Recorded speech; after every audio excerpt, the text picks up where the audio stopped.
Hello, everybody. Happy Tuesday. Just people filing in from the waiting room. Great to see so many faces again. It's a Tuesday, depending where you are in Australia, you're either indoors or probably indoors anyway. It's kind of an exciting day for us today. We're launching or relaunching our party polling, and we're going to talk you through that. Before we get cracking, though, just want to pay respects to traditional owners. I'm on the Gadigal land of the Eora Nation, and I know that you join me in recognising the land that we're all on was never ceded, paying respects to elders past, present and emerging. I know there's a lot of familiar faces, our regular Australia at Home crew. So hi everyone, thanks for spending time with us today. It's great that we're sort of getting a bit of a rhythm of intermittent events again. And Catherine's back, which is even better. And Catherine's joining us from Canberra. Just reminding everybody, we use the chat to share information. We encourage you to have the camera on, even if you're just in your trackies like I am. And keep it nice because we record this and share it after the event. So on that note, we're going to talk political polling today, not just about the way the polls are put together, but also how we use polls. And the starting point of this discussion was we had an election about 18 months, no, not even that. May last year. Does anyone remember that now? It's a long time ago. Yeah, it feels a lot longer. Yeah. And it was a gee whiz, wasn't it, Catherine? I remember we were sitting in your little podcast studio probably 12 months ago and we were saying, what happened? Yeah. And what have we learned since? So I guess I want to start off by asking you, how's life been without polls for the last year? How have you survived without a 2PP to tell you what to think? Well, Peter knows this, so we can share it with the group. I've been very strongly of the view that we have a break from, polls being the kind of drumbeat of political existence in this country, and that we basically screen out that noise and try and sort of look at the whole process with fresher eyes. So Peter's asking me a question that he knows the answer to in terms of my answer to. Look, it's been great.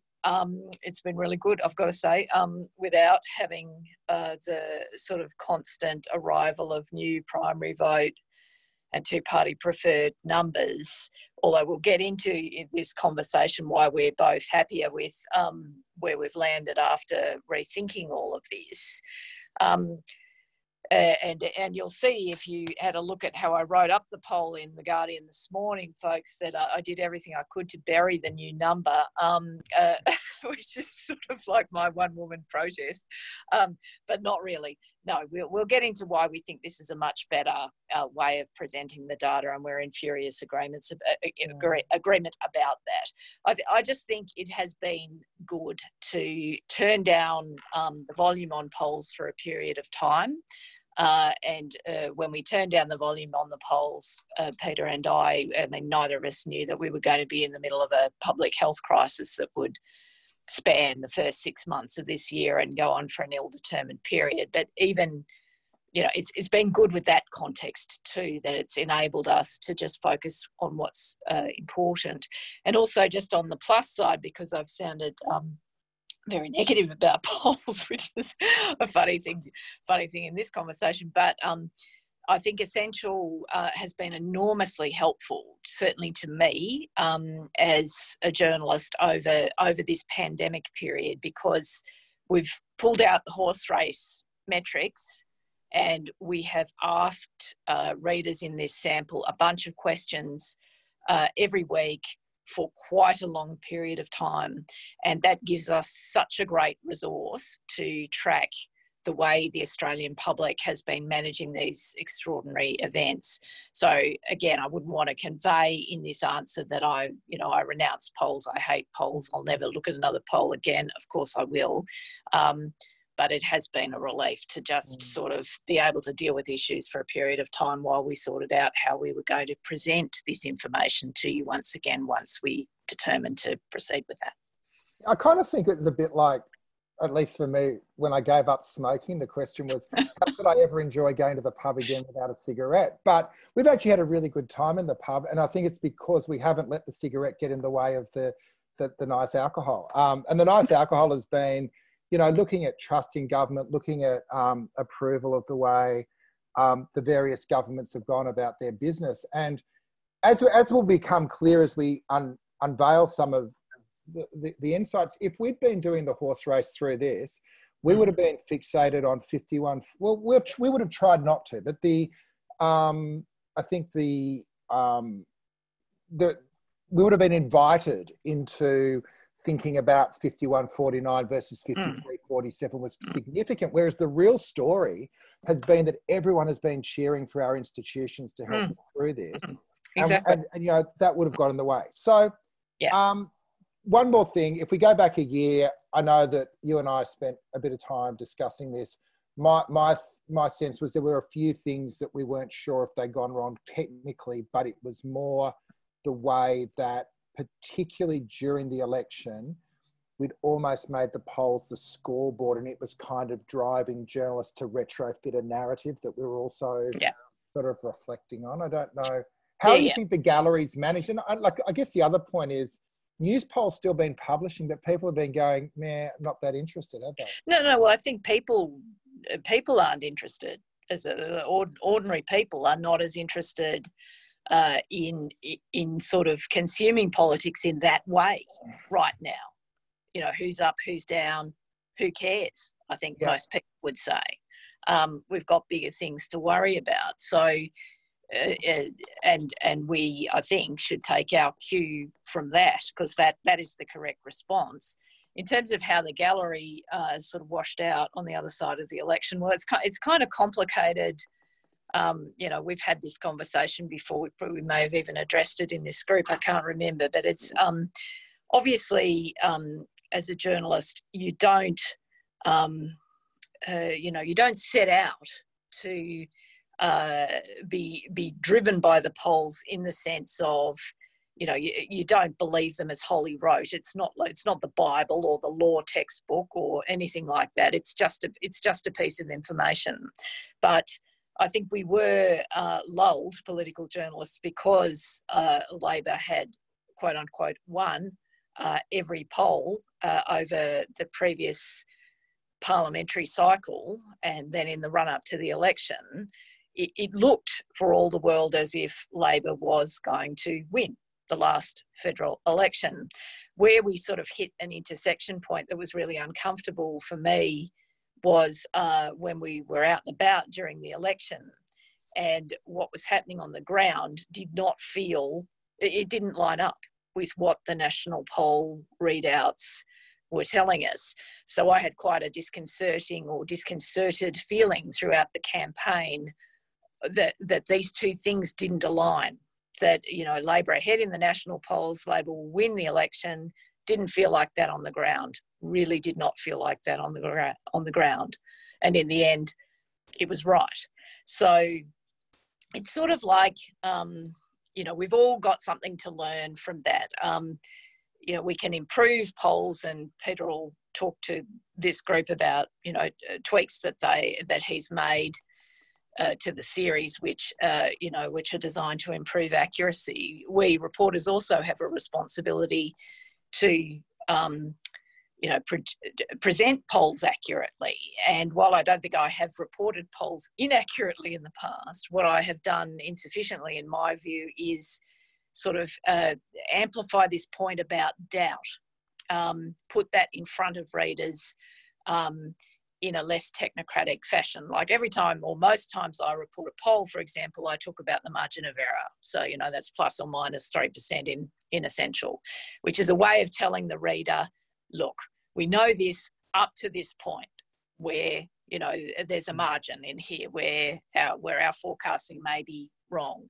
Now, I think for most people, talking about a margin of error probably doesn't mean much to them. But the way we're going to present two-party preferred results, which will put doubt or the undecided quotient of the sample much more to the fore, that will put doubt more assertively in front of people, and I think that's a good idea. But anyway, I'm getting slightly ahead of ourselves here. We are. We're about to open the kimono. Don't worry. We're very close to that.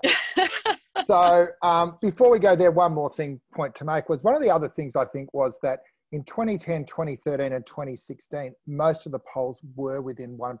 Yes, and yes. whether we got lucky or, you know, within the margin of error or not, it almost took on this mystical sort of sense of being this Delphic oracle that, you know, told you what was going to happen next. So you can, on one level, kind of understand it, but No, you know, I think it was a good wake-up call that margin of error just means, you know, there was a really good comment in one of the responses to my Guardian piece today, which was the idea of rather than a line, there should be a 3% either side bar on, which would, you know, sort of really sort of, so that's one that we should think about, John. Just our King Geek is in the room too, John.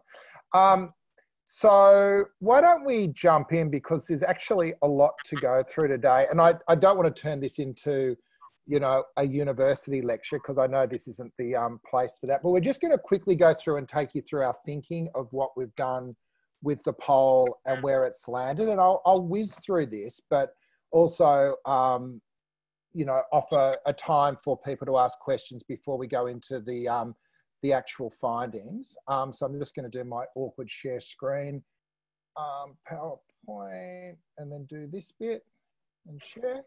Can everyone see that now? I cannot, but maybe others can.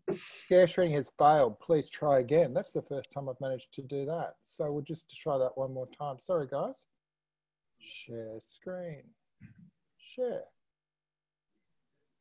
Now Here you go. Here we go. So the new essential poll. So just so for those that don't know, we run a sample based on online surveys. So people registered to be surveyed. We use a panel broker. So we don't use the one survey every week. We come up with the number of requirements based on ABS data of gender, age, and geography. And we go out to a company called Qualtrics, which then sources off a number of panels to get our sample. I think, John, we send out to about 6,000 a week, of which about, like clockwork, between about 980 and, you know, 1050 respond, which is just a weird quirk of sampling as well. And then so we get a minimum of 1,000 respondents, but we tend to get a little bit more than that, just to make sure that there's, when we're going through and doing any, we call it cleaning, but essentially making sure that there's responses are valid, that they make sense, that there's no inconsistencies which might make us think that the respondent wasn't answering honestly or thoroughly. And that gives us that, just make sure that we that's where they'll number right down, like the left-hand side or the right-hand side. So exactly. So there's a few things we do check out for. We call that flatlining, when if you have a section of questions, people just go straight down the middle. We also look for what we call speeders. So people who might just be clicking randomly on the screen to get through to the next screen and the next screen. So we do time how long it takes people to complete the survey. We know what the average or our tolerances are. And if anyone is going far too quickly, we would remove them. Okay. Changes to voting intention for 2020. So these are the things that we've changed. Weighting, we've just done a recalculation. We were picking up that we weren't doing state-by-state samples, so that we were kind of getting a little bit of a, if you get too much in one geographical area, obviously it has an impact. We had to rework the preference flows. One of the real problems from the last election was that using the preference flows from the previous election, One Nation had preferenced against sitting candidates. And so if you just ran with that flow, that would have been distortion, because this time they preferenced against the coalition. Like, I think John will attest to this. A lot of these were probably a little bit of a percent made a difference, but all adding up sort of led to this sense that we're a little bit out. And we should have started this by saying we were within the margin of error, but it was 51.5 Labor. In reality, it was 51.5 coalition. And so in a world where you are in a horse race, that is a pretty significant change. So on one level, we weren't way outside, but we were enough to question some of the technical methodology. Yeah, I think it's worth bearing that in mind. We are, the impact of the changes we're making will be, it's fine tuning it. We're talking tenths of a percentage. Ultimately, the changes we make will affect those results. But so, and I guess that leads to the thing that we don't think the polling was broken. We're actually more interested in the way it's being used, which is where this fourth point.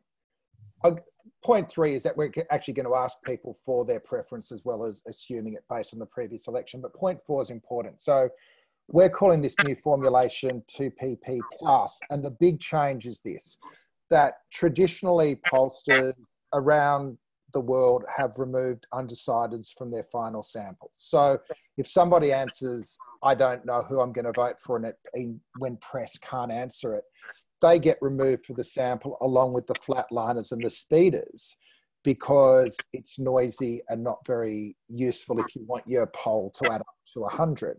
So at the last election, in the last fortnight, the last 3 days, there was still, I think, 8% undeclared. And we take them out, and so we come up with 51.5, 48.5 to Labor, when it never was that. It was actually something like 47, 45 with 8% undeclared. And we just think that if we'd approached the last week of the campaign with those numbers in front, it would have been a very different narrative. It wouldn't have been this sense, oh, the coalition's ahead. It would have been, oh, sorry, Labor's ahead and they're going to win. It was going to be, there's some key voters that still have to make up their minds. So by placing, we hope, the undecideds into that mix, we hope that that gives a little bit more insight, particularly when our numbers are being reported on. So I know, to Katharine, does that all make sense to you as someone that then goes out and tries to make sense of our polling? Yes. Well, the adjustments, getting the preferences, more accurate is obviously important for just predicting a trend. And I think I said a minute ago, yeah, I mean, this sort of 2PP plus concept, if we sort of move it out of the polling seminar or the polling lecture and we just talk about being able to understand things on a common sense level, it is about the process of foregrounding doubt. It's about saying, look, the result from the sample that we know is X and Y, and then add a further category, which is the sum in the sample that can't tell you which way they're going. And generally that sum is large enough to determine the outcome of an election. So again, it's just a discipline. It's not creating a totally different metric or creating a totally different poll or burning the thing to the ground and coming up with something sort of absolutely magically different. It's just, it's about sort of fine-tuning at the margins to improve accuracy within the poll, and then at the reporting end or the sort of presentational end, it's putting doubt in front of people more assertively than we have in the past. And I guess the other point that we haven't put on this slide is that doing all that fortnightly doesn't mean we're going to be putting out a fortnightly 2PP plus. The other decision that we've made with you and Lenore is that we will put these out as a series every quarter, so that we look at a 3-month or 6 poll trend, so yep, 6 fortnights, so that we can get a bigger base, so that we're not going to go, oh, it's moved 2% this week. What does that mean? Because it means nothing. It's yep, only when it happens over a period of time that you can read something into it. So I guess that's, in a way, almost saying we're going to do this, but we're also planning a little bit our day-to-day obsolescence. But I also think that's, again, going to the pub and not smoking, isn't it? Well, it's just sort of applying a different set of priorities to the more regular polling that we're doing now. I mean, obviously, we've always asked questions. We've always put a bunch of questions in front of voters in the sample every week or fortnight or whatever interval we've been doing it, right? So that's not a new innovation. That's not something that we just did during COVID that we've never done before. And, like we said a minute ago, we've got a hell of a lot of really interesting and relevant information out of that exercise. At the same time, we are tracking sentiment on those key measures. And as you said, Peter, if we present this on a quarterly basis, again, we're presenting it more accurately in the sense that we can tell you, like on the, I'm sure we'll get to a slide where Peter will show you the trajectory of the 2PP over the last 6 months, right? Absolutely. Yes. And that tells you a really interesting story. It shows, you know, it's not revolutionary in the sense of, oh God, I had no idea that the government was, you know, performing so well at that time or performing so poorly at that time because it wasn't obvious, right? I guess it's sort of obvious, but if you track the sort of variability over the 6 months, you do get an interesting sort of helicopter view on how people were responding to, you know, Morrison and Albanese and other protagonists. And yeah, I think it's just much more meaningful. I think it offers a little bit more context as well, because context. I know that you can't help yourself. If you get a poll that's moved, you're going, what happened in the last week that affected that? The reality is that call and effect, I don't think happens. I think people's engagement with their voting choices are more long-term. You know, very rarely, but occasionally you see a decisive shift, but the decisive shift will change the game. It won't be a blip, it'll be a shift. It happened with Rudd around the Oceanic Viking. It happened with Abbott when he made Prince Philip a knight. Nights and days. Like there are moments that shift it, but you'll only know that that shift's real if you're looking back over a trend line, not over one poll. So I think even those little narrative bits will be more usefully served doing it over a set. So, well, and it's also, it's sort of, it's a fact rather than a guess, right? Like I'll just do one very small example quickly, right? So we can press on. You know, when we were asking questions about Morrison during the pandemic and approval of Morrison's management of the crisis, it sort of reached a 60, 63, 64%, some, you know, sort of high water mark. It had sort of been tracking up, and then it sort of it plateaued for a few weeks. And so me as a reporter at that, you kind of exercise a judgment, which is almost a half guess. Okay, this, you know, we might have hit the high water mark, right?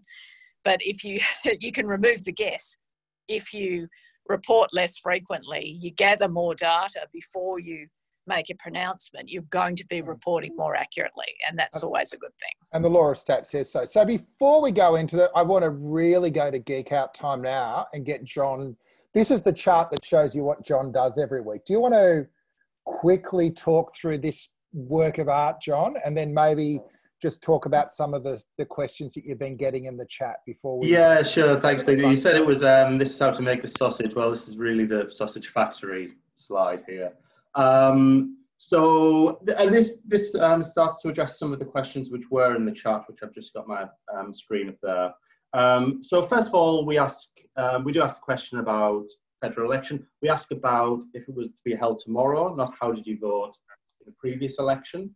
So the idea is there it would hopefully more accurately reflect people's current position rather than what it was previously. And obviously, the further we progress away from the last election, the further that has relevance.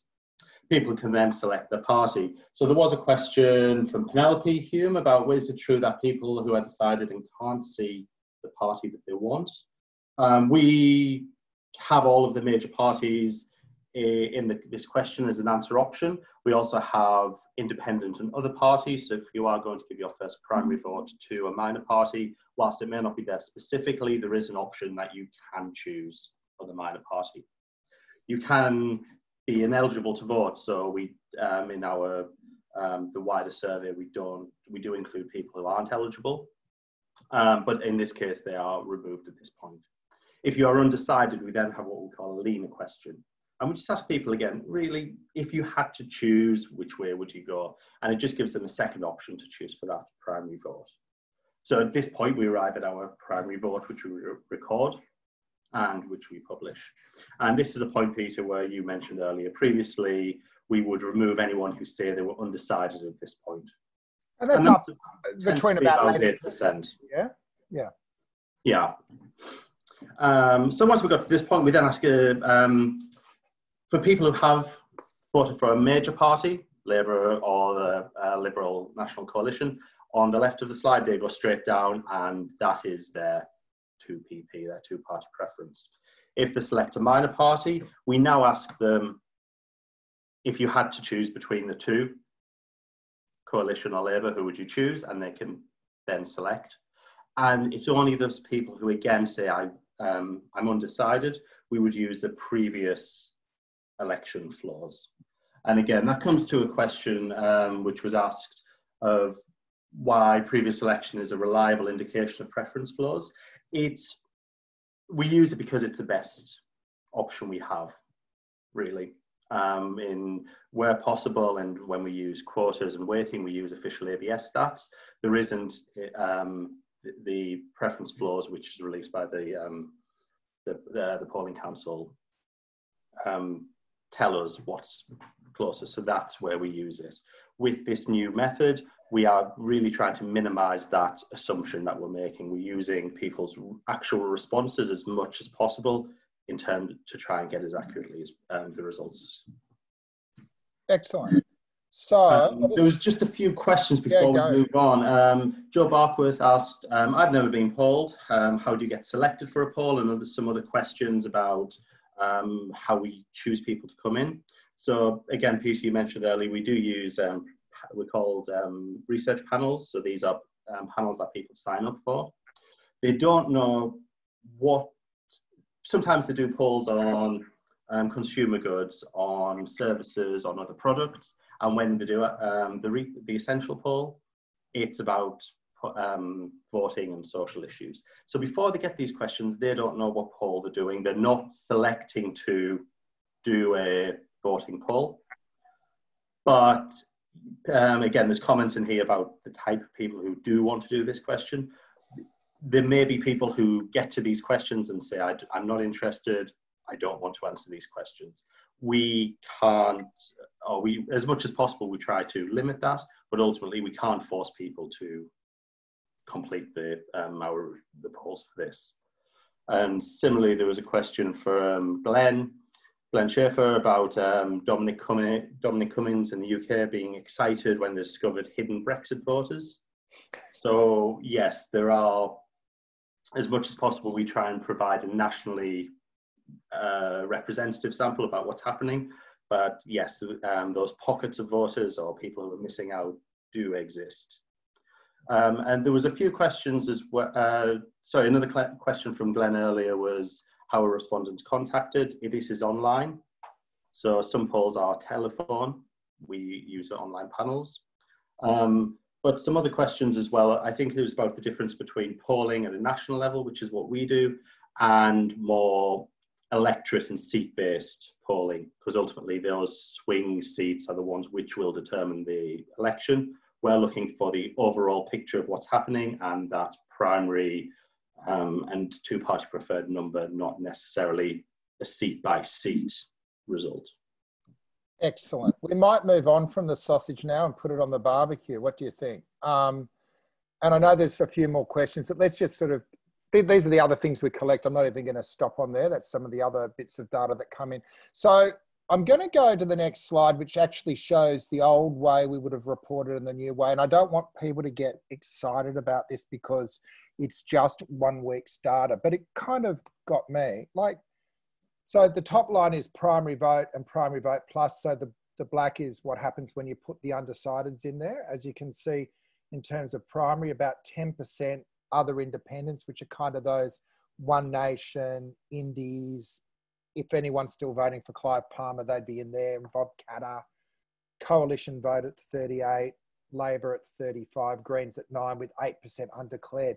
That actually lines up, if you do all the preference flows we're doing, as pretty much line ball. In fact, 2PP plus, we'd be reporting pretty much what it would have been before the last election when Labor lost, 47, 45, 8% undecided, which is the plus, although as I think either Catherine or Lenore did point out, it's probably a 2PP minus rather than a plus, but you know, the way we want to market this is it's better, not worse. But if we were using the old formula, we would be out there this week saying Labor was ahead 51-49, which I don't think would be that useful to anyone. So I do not want people to get excited about that at all.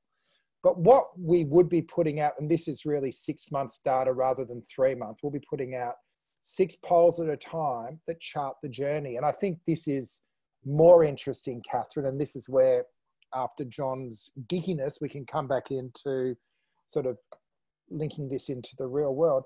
It's an interesting journey on primary vote because it does show, you know, the coalition did have hard times early in the year.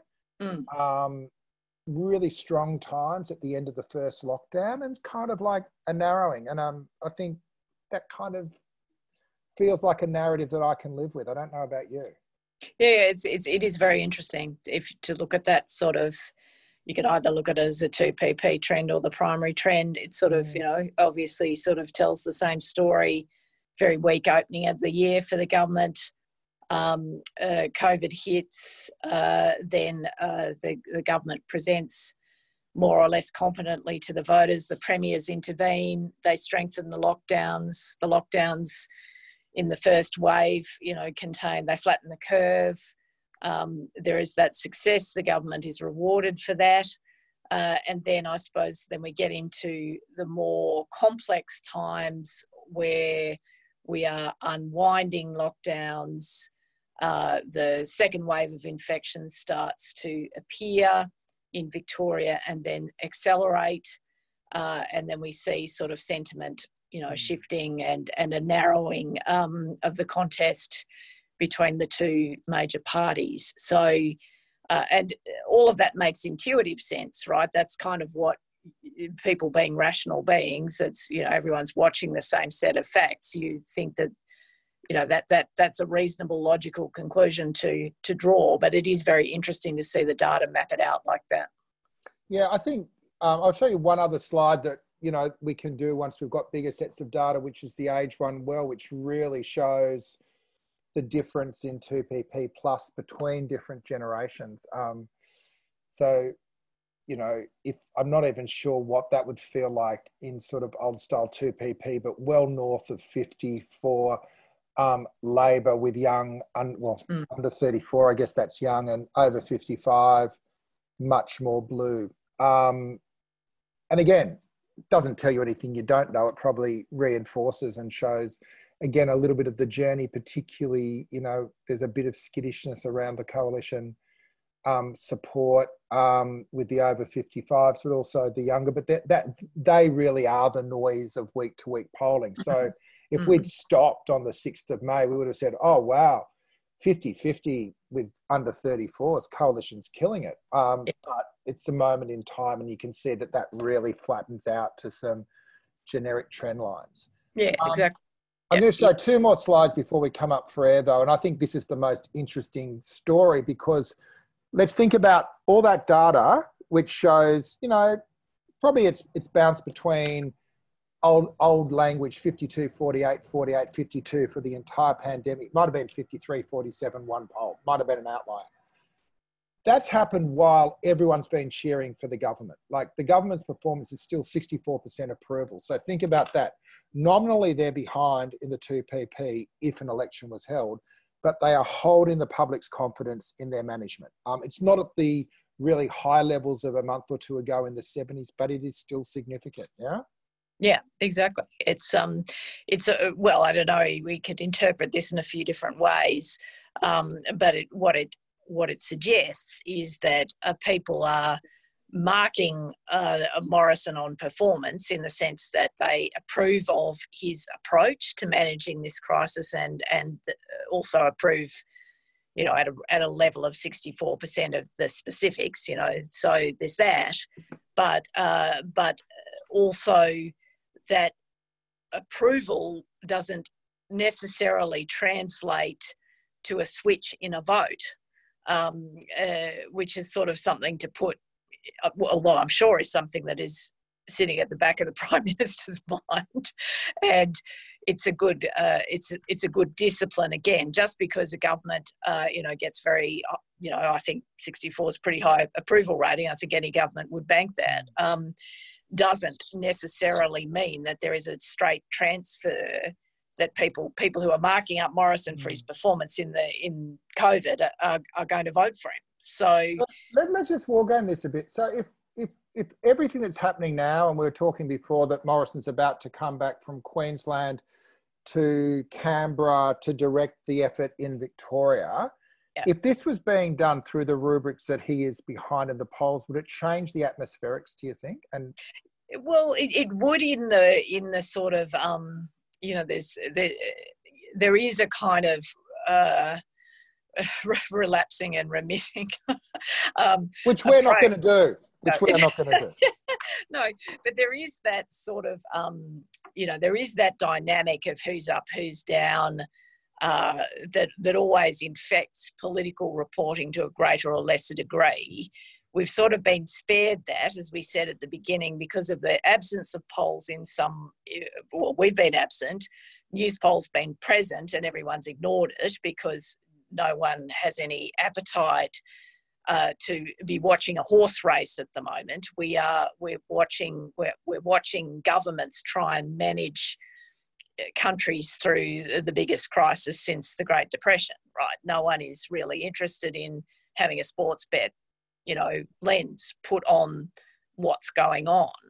So, but if the polls hadn't gone for a holiday, if we hadn't sort of had a stock take on the other side of the last election, if we just rolled on undaunted with our kind of framing of these issues, then it's possible that the reporting would have been more sort of infected by this, kind of horse race dynamic. As it stands, it sort of hasn't been, although there is a return of partisanship and there's a return of kind of, some of those kind of more hardwired dynamics in the way things are reported. But it would, the short answer, long-winded response, short answer is it would influence it, I think, even among people who tried not to be influenced by it. And let's not forget, in the last decade, 4 prime ministers have been removed because of the polls and only one by the people. Yeah, exactly. Well, this is the point about why we've got to disrupt this cycle. We've got to try and project more steadiness into political reporting, and so this is why we're embarking on this exercise. This is why we're imposing these disciplines on ourselves, and again trying to be more accurate with the public and trying not to lapse into old habits. Yeah. Finally, before we come up for our state government, again, maybe this feels counterintuitive. A slight increase in approval of the Victorian government, still over 50% despite the wicked problems they're facing. But that's not a 2PP question, and I don't know. We're not going to ask that at the moment. No, well, but it is interesting too that it's obviously the Victorian government has fallen off a high. I think it was sort of 70% at one point, I think, from memory. So obviously you'd prefer to be at 70% approval than 53%.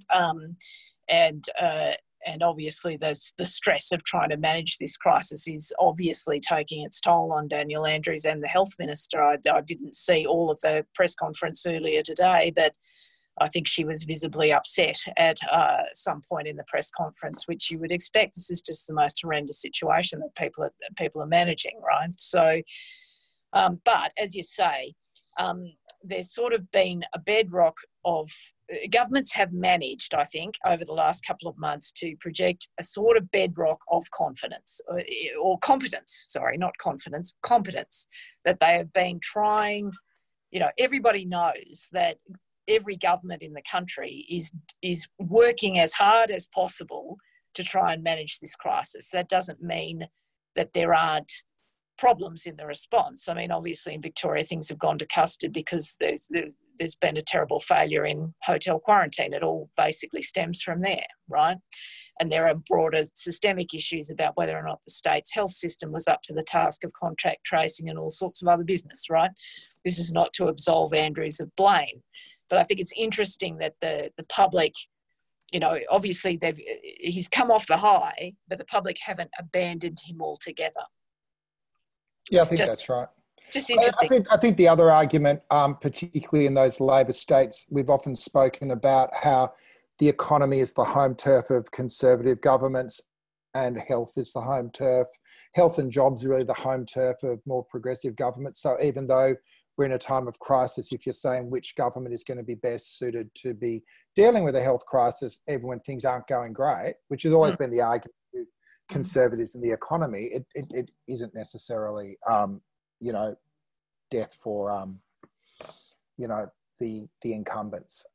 I feel like we've been talking for quite a while, and I'm wondering if there's anyone in the in the room that would like to either respond or ask a question. I haven't really been looking at my messages coming in. I did see Luke Matzillo had put his own critique of the polling in the election up in the chat. I don't know if you're there, Luke, and want to have a response of what we've come up with. You're very welcome to if you're there, and maybe just either message me or Hannah. You there? Yeah, I am. I'm just trying to work out how to get my screen back on. Yeah, otherwise you're a faceless man. Yeah, I kind of like doing that in a way, but hold on. Start video. Brilliant. There you go. Hi, Luke. So, hello. I did some work which I have done at every election. By every election, I mean I'm a political scientist at the University of Sydney, and I wrote a paper that appears in a book that's being launched this Thursday at the Australian National Library, which unpacks what happened at the last election. Now, I and my partner in crime, Professor Simon Jackman at the United States Studies Centre, we went through and we found something which statisticians refer to as underdisbursement, where polls, we expect there to be a given amount of variance from the randomness of random sampling. So there should be some degree of uncertainty associated with doing something that comes from a random product. This is the herding theory, is it, Luke? Yeah. So we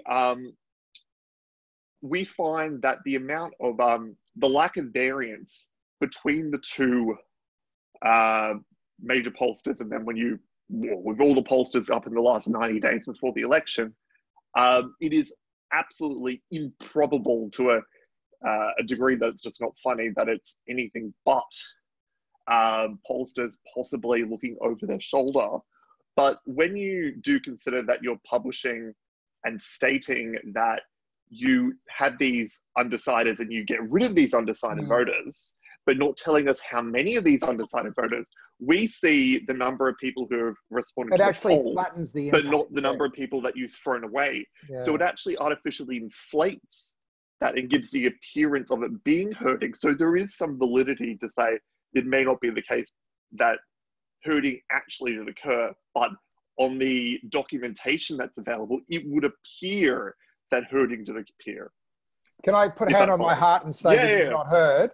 But I also think that the incredible stress of an outlier poll, when you know it's going to be published that week in the paper, you could see where that temptation would arise. That's point one. Point two is I think publishing in 12-week sets looking backwards gets rid of that concern, for us at least. Exactly. The third question, the third bit, and then respond.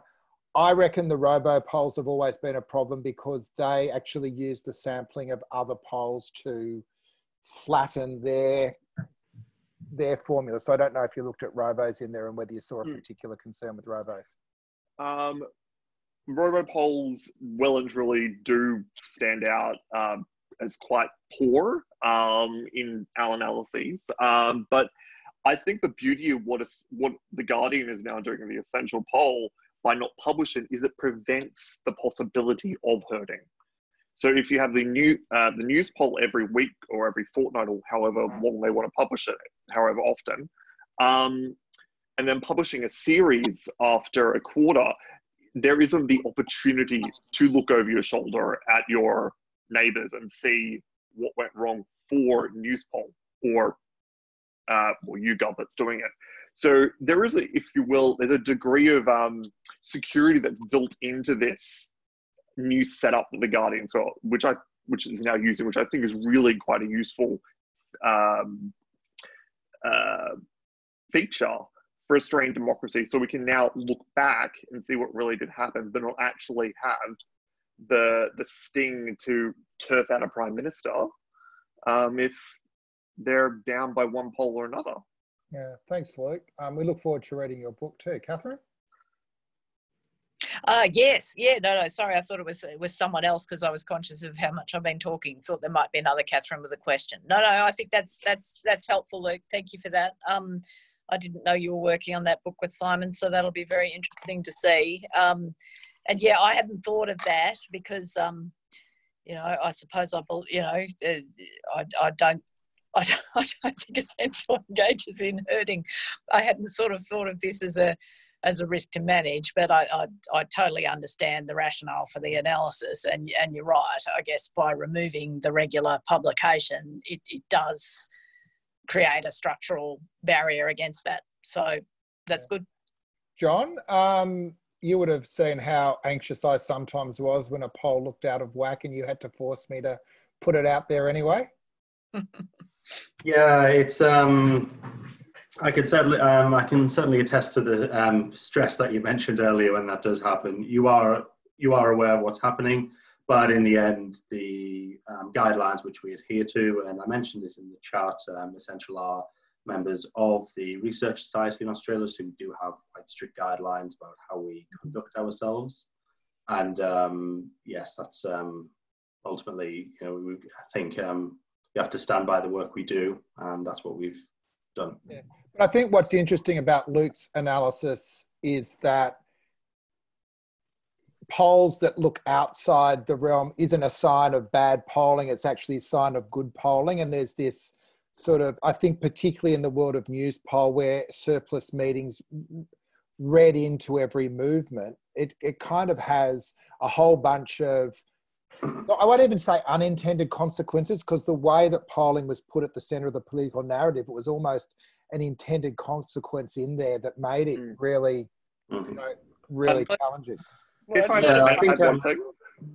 Yeah, go on. So back in 2016, I ran with Nick Evershed an aggregate of all the available polls that were being published.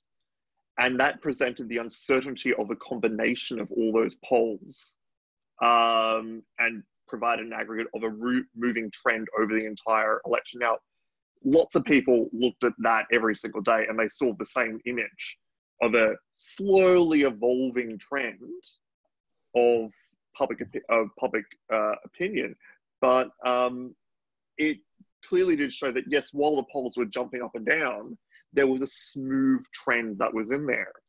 And possibly having including in this time series, or including whatever possibly the news poll data in there, and smoothing out these data, you might get a more nuanced and more sophisticated picture of how the polls are, not the polls, but how public opinion is moving. Because after all, polling is just a product of public opinion. So, yeah. I'm going to call in Gavin White, who's actually our Director of Research. Just as we go, I think we're totally in the Geekfest now. We're not going to get out of it today. We've got a couple of other slides we could do if the conversation runs out. But given we're here, let's stay here for a few more minutes, unless people violently object in the chat. So, Gavin, are you there just to take it to one? Yeah, Hi. I'm here. Thank you, Pete. So, yeah, I'm the head of research. So, there's a few things I've kind of noticed. One, I just wanted to comment on the herding aspect. If you actually talk about herding, you're actually suggesting that we're getting in there and changing our methodology in the run up to the election. I can say that we didn't do that. And that's actually sort of directly what against when we get asked questions. Yeah, this is what John's talking about. When Pete asks us questions about, I don't like this result. John and I have to go, but it's what the result is.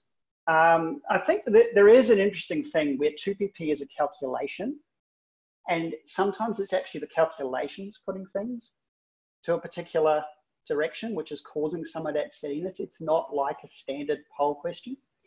The other point I would make, I think there was a question earlier on about why do we use previous election for preferences. There's a general principle we need to work to.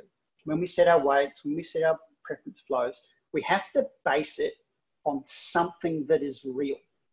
Even if that thing that is real feels like it's not right anymore, which is basically what happened with preference flows at the last election.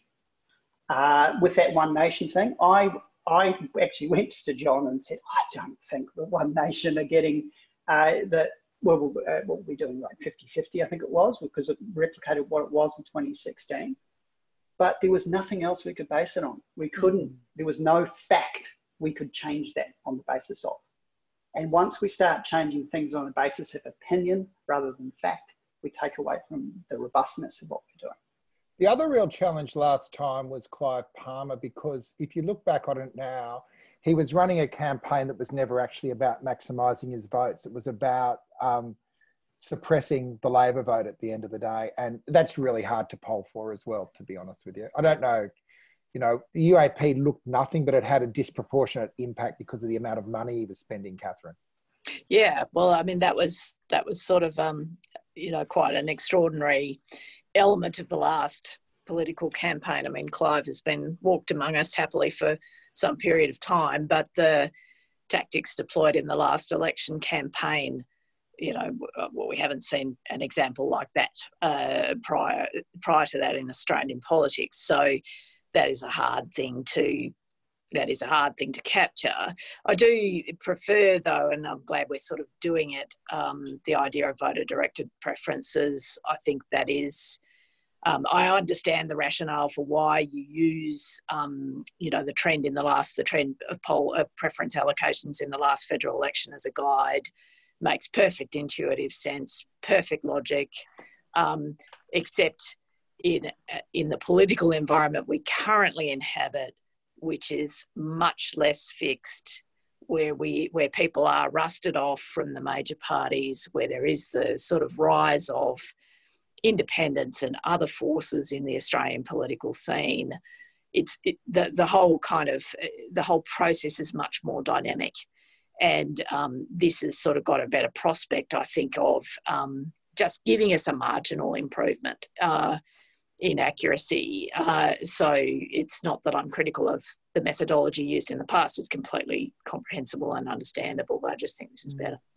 The other thing that just strikes me as we're going through this is, and it's not that I think this is a useful thing to do, rearview mirror, but most things you poll are an input to a voting decision. So we poll on how do you feel, how's your financial well-being, are you happy in life, do you feel secure in your job?